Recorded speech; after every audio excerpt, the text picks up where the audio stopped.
Hi all, welcome to my channel. Look at these bright yellow curled flowers. These plants are called as sun hemp. Scientific name is Crotalaria gentiana.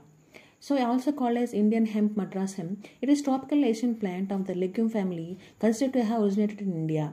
They are helpful for nitrogen fixation. Sun hemp is a legume that fixes atmosphere nitrogen, improving soil fertility and reducing the need for synthetic fertilizers. They are helpful for fiber production. The fibers of sun hemp are strong and are used in making ropes, textiles, and paper. It has a long history of use in Asia, Africa, and America as a soil enhancer and to prevent soil erosion. It can be used in crop rotation to break pests and disease cycles, particularly for nematodes.